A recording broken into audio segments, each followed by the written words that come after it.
Welcome everyone to Taco Fest and welcome to the Guacamole School. Raise your hand if it's your first time in Taco Fest. Nice. Everyone speak English in here? Yes?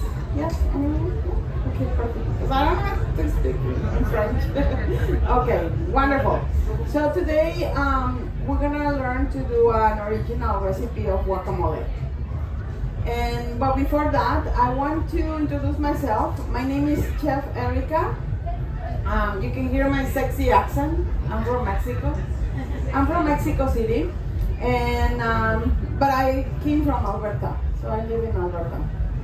And then they fly me to Montreal just to teach you this recipe, so you could see how special it is. I have been doing Taco Fest for 8 years in Toronto, and then we started 3 years ago in Montreal, so they fly me to Toronto and then they fly me to Montreal. Yeah, so it's very nice to be here. I love Montreal. I really like the vibes of Montreal. They have a good food and there's a lot of party around, so I like it. It reminds me a lot of my city, like from Mexico City. So it has that vibe that you can have anything, right? So just a little bit about me. I'm from Mexico City, and before I immigrated to Canada, I was a nurse back home. I'm a surgical nurse in Mexico, and I immigrated 18 years to Toronto, and then 3 years ago I moved to Alberta. And I'm a promoter of the traditional Mexican food, so I educate people about Mexican food and the culture. So I love to teach recipes that they are very homey, and this is my dad's recipe, so don't tell him that I'm teaching you the recipe. So we're gonna learn about one ingredient that is very important in my recipe and makes different from other recipes. So raise your hand, how many of you use tomato when you make guacamole? It's okay, we're in a safe place here, we don't judge. All right, I think everyone uses tomato when you make guacamole. So what I see is a lot of people confuse pico de gallo with guacamole. So pico de gallo is a salad that you dice tomato, onion, cilantro, jalapeno. If you add avocado, it's still pico de gallo. So, and what I notice is a lot of people add avocado and then it becomes like a guacamole. So in my recipe, we use something that is called tomatillo. So tomatillo is a green tomato, and it has a very acid flavor. There's a lot of acidity. So the acidity, it will replace the lime or lemon, because how many of you use lime or lemon in the guacamole, right? In my recipe, we don't use lime or lemon at all.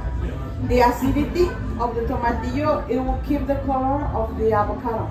So you will see it really turns into a nice color, and it will last longer in a hot water like this. One thing that you need to know about tomatillo, it came like this, like a wrap, right? So you have to peel, and then you will feel like it's sticky. So you have like a slime, and it gets sticky. So you have to wash it very well with soap and water, because if you leave that, it can make your food bitter. You don't want that.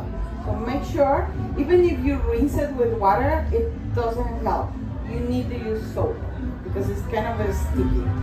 All right, so that's important with tomatillo. Other thing that you need to know about tomatillo came in different, well, these ones are very uniform. I'll show you here. The little one. So it came in very different sizes. You can find very small, even smaller than this, or bigger than this. And sometimes they're pale like this. Like, you see the difference? And then it will start changing to a dark color, right? So what happens is the darker it is, it has more acidity, right? The more pale it is, it's less acid. So for this recipe, we want the dark ones. So you got that acidity in your in the guacamole. If you're making enchiladas, for example, we make enchiladas with tomatillo. You use the the lighter one, so it's not so acid into your stomach, right? Okay, so we only use 5 ingredients: jalapeno, cilantro, onion, tomatillo, and the avocado, right? I like to use jalapeno because I like my guacamole very bright and green, so I like to keep that color. But let's say that you don't find jalapenos. You can use other hot pepper like cuaresmeños or even Jamaican hot pepper or those Thai hot pepper. That's fine. Just be careful because sometimes those peppers, they can be very hot. And it's not gonna change a lot your guacamole, but it will change the color. That's the only thing. The consistency is fine. And the same applies to onion. You can use red onion, even green onions, yellow onions. I like white onions because I like to keep the color, like a very bright green color. One thing that you need to just consider is my recipe will turn fine if you use jalapeno, tomatillo, and onions in your avocado. If you don't like cilantro, because I know that a lot of people don't like cilantro because they say that it tastes like a soap. Is that right? Or what is watching you like? You're one of those. Okay, my suggestion is, I know that if you don't like cilantro, try my recipe first and then you decide, because a lot of people that they don't like cilantro, they don't notice in my recipe because the acidity of the tomatillo, it confused your brain. It was like, okay, what is that flavor? So most of the time when people don't like it, they will eat it perfectly in my recipe. If you don't use cilantro, you can replace with kale or spinach. So it doesn't taste the same, right? Because cilantro has a very peculiar flavor, but it will keep the color, right? Or for those picky eaters, you can sneak in there the spinach. They will not notice at all. Or even if you're using cilantro, you can add kale or spinach, and that will be fine. One more thing I have to tell you. Okay, so tomatillo has a lot of water content, so it's the one who is gonna give the shape into your guacamole. So I like my guacamole very thick, and I'm gonna make it very thick because it's easy for you to eat it today with your tortilla chips, because I don't have spoons, so in that way it's not messy, you don't get messy. But let's say at home you want to like kind of deep, a little bit more loose, then you add more tomatillo. Tomatillo has a lot of water.